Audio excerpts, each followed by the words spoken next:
Hello, I would like to present some thoughts on my paper, my future paper, in the our Mythical Nature series. I will be talking to you, but I will be showing my presentation. This is, you won't see me, you will see what I prepared. I hope it's visible. My presentation is entitled Loud Fantasy and High Conscience, Ecology in Some Exomimetic Worlds. I would like to make a short comment on the word exomimetic. The word comes from the classification of words presented by Andrzej Zgorzelski in early 1980s. Not going into detail, I will just say that this is a convenient word because it shows a fantastic world that is not connected to ours. There are no portals. It is not another part of our world, some other planet.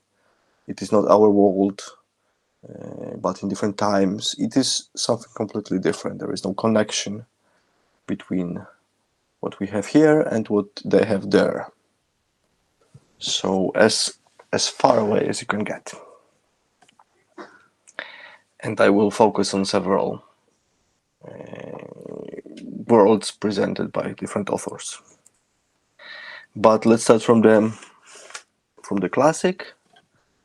And there are several pillars on which fantasy is built, according to me.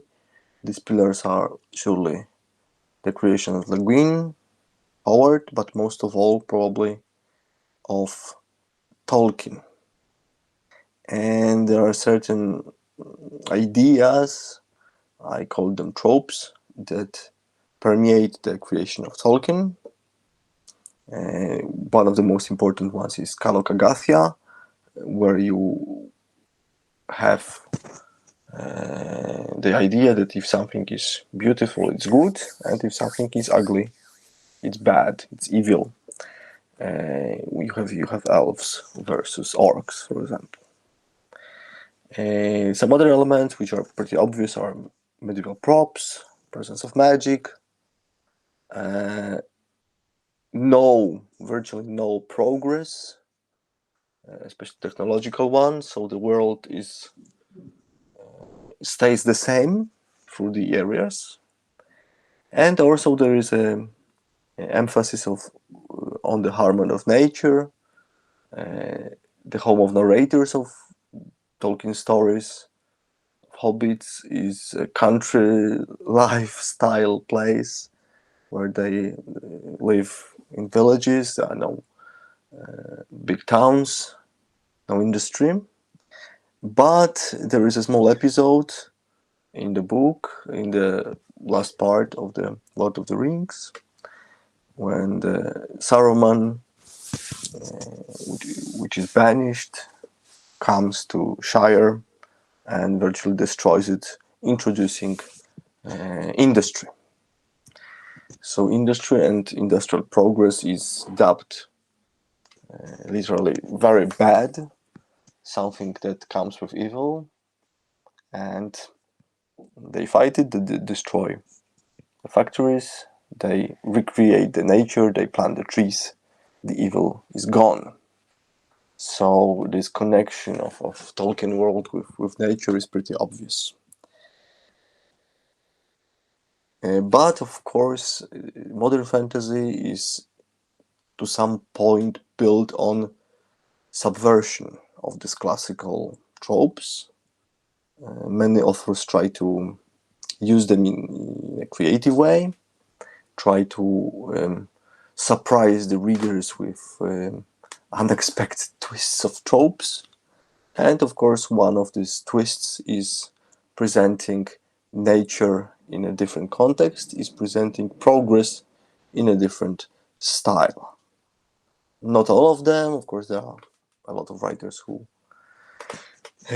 stay on the same path as Tolkien, and others started. but there are a few writers that change these subjects. I won't speak about these two ones, the Mieville and Sapkowski. One of them is British, one of them is Polish. They both enjoyed subversing these tropes on nature. Mieville wrote the whole book about the world, the fantasy world with trains, and it all happens on a train actually, the whole novel. It is about revolution, while Sapkowski, which was analyzed before many times, hints at dangers of progress and industrialization. You have certain bits and pieces in Witcher book series when these ideas and these images are being played. But my three examples are different. The first one is The World by Joe Abercrombie. This work is called First Law Universe. He wrote several novels and a collection of stories set in this world. The newest one that started with, it will be also a trilogy, it started with a book, A Little Hatred, is virtually about revolution that is being fueled by industrial changes. So you have a fantasy setting, but you have non-fantastic social divisions. You have the rise of poverty, and you have the rise of poor people against the owners and against the machines.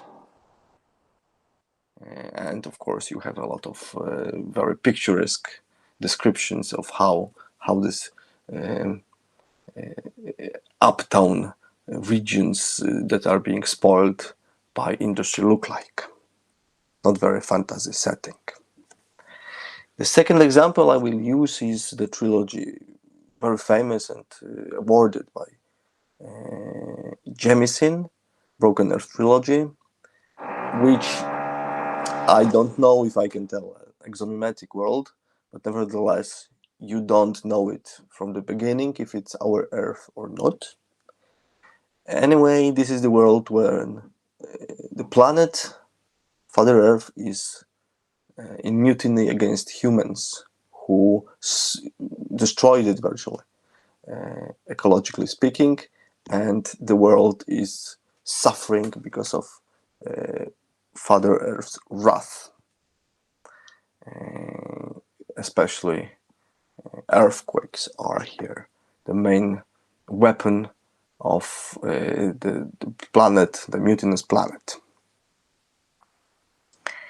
And the last example I will recall is coming back to Tolkien again. This is an attempt to write the same story but from a different point of view. The Last Ring Bearer by Kirill Eskov. It was a famous book in the late 20th century. Basically shows that good and evil in the Middle Earth was shaped in a different way that Tolkien told us.